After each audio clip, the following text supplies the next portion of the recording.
pass qualifications, run portal, communicate with the fleet, pretty much anything to do with a CS's career. What I'm working on right now, I just got there. I've only been here a couple weeks, so this is probably going to change. But currently, what I'm working on is a career pyramid for the cooks. I'd like to be there to be kind of like a path that they can follow, kind of like the boatswain's mates. It feels like the boatswain's mates have these little checkpoints on every step of their career to get to OINC or to get to where they go. And I think FSO is a very important job, and I just feel like we need to have those little career growth points, right? And a couple ways to do that, a couple tools, new tools we have is the competencies. We now have competencies CS17 and CS18 for PVA school and for PI school. That's an avenue we can take, and I'll talk with all senior leadership, but I think I have a few people on board of actually making those required for an advancement in rank. We also have SDP, which is a tool that's most likely coming out real soon. SDP is going to be for all FSOs, and we'll tie that to the competencies, right? So you got a monetary reason to go to those schools to get a checkpoint, and you have a career path reason to go to those schools, get those competencies, because that'll be what you need to move to the next level.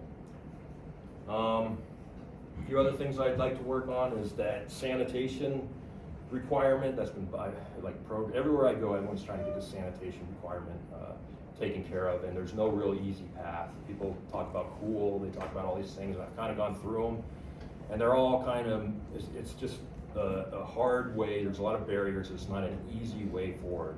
I'm thinking about looking at our learning management system. I've seen a lot of things being popped up in learning management that are real simple.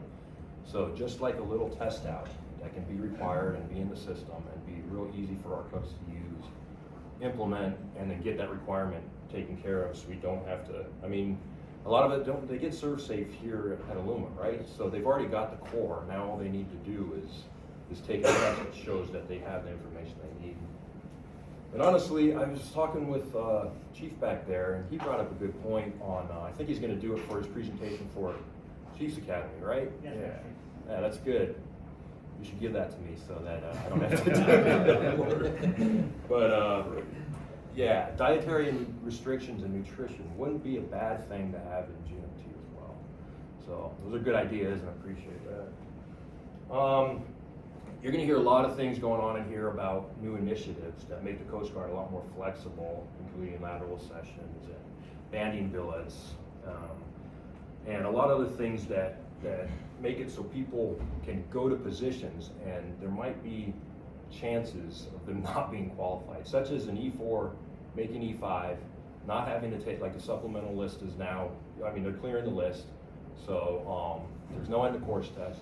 So there's a chance for an E5 to go to an independent duty billet, and the only thing really, the only barrier in place to prevent the wrong person from going is the AO.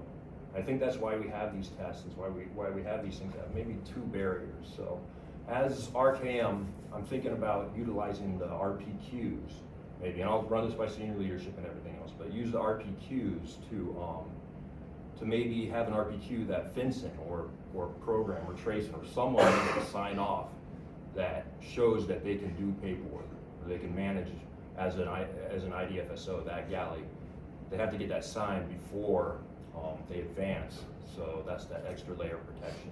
I think RPQs can be utilized in that fashion in a lot of the different ranks, just like I was talking about before on this career pyramid, another step that you have to take, not just signed by your supervisor, signed by someone else in our community.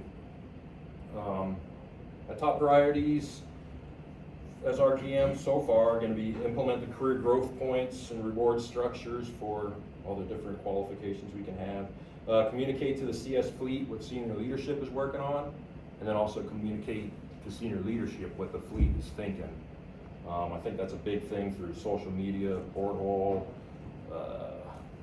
web pages, and everything else, and then provide user guides for all the different solicitations we have out.